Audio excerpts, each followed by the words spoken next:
Hey, thanks for popping in on this quick video today. I'm David Hadibus. We're sitting here with Chris Bauserman. Chris is VP of Segment and Product Marketing over at NICE inContact, and he's gracious enough to give us a few minutes of his time. We're going to be doing a webinar with Chris in May. The title and topic of that is all around CX. How do you build for it? How do you plan for it? You know, what are the first steps? And we're hearing a lot about CX, and thankfully now we're hearing a lot about the impact it has on your people. So maybe there's, I don't know if there is an AX, but it sounds like there would be. The agent experience, the customer experience, they're all tied together.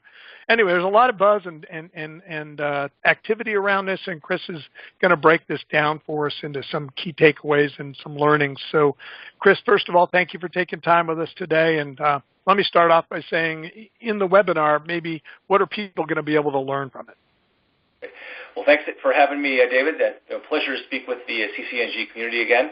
And the webinar, we're really going to talk about customer experience and kind of how to progress that. And the title of it is "How to Get the CX of the Future and What First Steps to Take." I'm a runner. I'm a very slow runner, but you learn, you run, right? It's building up in races, doing interval training, doing your kind of pacing your water stop. It's all about making sure you break it into bite-sized pieces. No one ever starts to run a marathon on day one.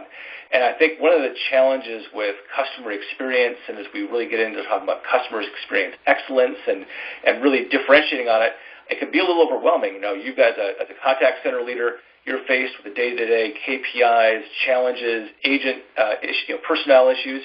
And so thinking about this futuristic thing of a world-class customer experience can be challenging. So really what I want to talk about is have a conversation here coming up and really kind of have three parts that they kind of pull the story together to have a good conversation. So the first thing is, what do your customers think, right? So we've got we'll walk through some results from a CX transformation benchmark that we recently did, which really gets into how are your customers, your end consumers' tastes changing in terms of how do they want to get service, self-service, different channels, AI, all those pieces. So you have an idea about what's good service in your customer's eyes. And the next thing we'll talk about is a maturity model, a CX maturity model. It says, well, where do you stack up in terms of people, process, technology? Because you have to have those foundations to be able to actually make a change, right? So where are you today? Where are others? And what kind of steps might you take that others have already done before you? And then the third piece we'll wrap up is sort of put a little bit of framework in place for your personalized roadmap of maybe that first step or that next step to take. You hear all kinds of buzz about automation, AI, voice of the customer, all these different topics. Well, depending on where you are, where your customers are, some of that's hype. It's not a good step for you, and others might have a really big impact. So when I kind of combine the first two pieces, say where your customers are, where you as an organization might be, and based on that, what trends or big next steps make sense for you, and which ones you should pass on.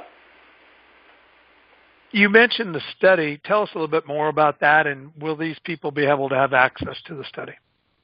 Absolutely. We'll give everyone a copy of that study. And we did about 2,400 consumers across the United States, the UK, and Australia last year. And we really went into depth about, from the consumer's perspective, how they're interacting with organizations like our listeners will be, and really what they expected, what they wanted, and then also what they got in the end. So we'll be able to break it down, especially channel by channel, what customers preferred to interact, what they actually chose, how that experience was, and what they value most. And a lot of interesting findings, including, not surprising to anyone who's listening, customers, sometimes don't know what they want, or when they, kind of like the dog who chases the car, once they get it, they realize that maybe wasn't the best for them. So we'll kind of talk a little about some of those trends and tips and traps and how that might apply to some of your CX strategies.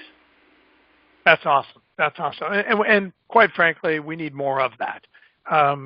We, over the years, continually get pulled into the next technology, the next stage. Boy, if you don't have this, and we certainly have been hearing about omnichannel and AI and chatbots a lot, and all of that has to make sense as part of as you said, a strategy. And maybe it starts with, where do your customers see you? Where do other customers see people in this space? And how do you plan for that? So I like your analogy to running. That's a very good analogy. Any other final thoughts? Well, I think the big thing is we just want to make sure that we have a great interactive discussion. We talk about where the collective group, Brain Trust on the call, has gotten value in terms of adding next steps to their customer experience. And if we get some time, I'd love to hear thoughts too about how the audience connects with other peers in their organization, because customer experience isn't just the contact center, right? It involves other parts, sales, marketing, the product or service you're delivering. And oftentimes, when you start talking about things in terms of customer experience versus just customer service, that's when you start having a conversation about growth, about lifetime value of the customer, and about strategic fit with your peers in the C-suite, as opposed to getting that constant pressure from the CFO to keep reducing cost per transaction on the customer support side. So I think that's a bonus conversation. Hopefully we'll have some time to discuss as well.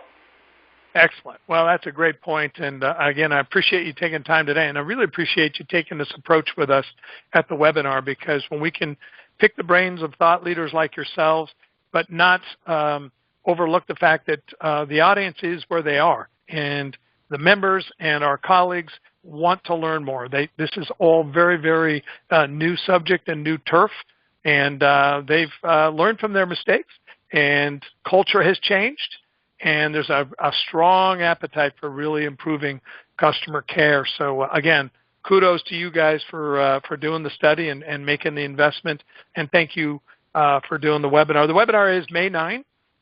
More to come on that. So again, please join us and be a part of the Q&A session with Chris. It'll be a lot of fun. Thanks, Chris. Great. Thanks, David. Look forward to seeing you all soon. Likewise.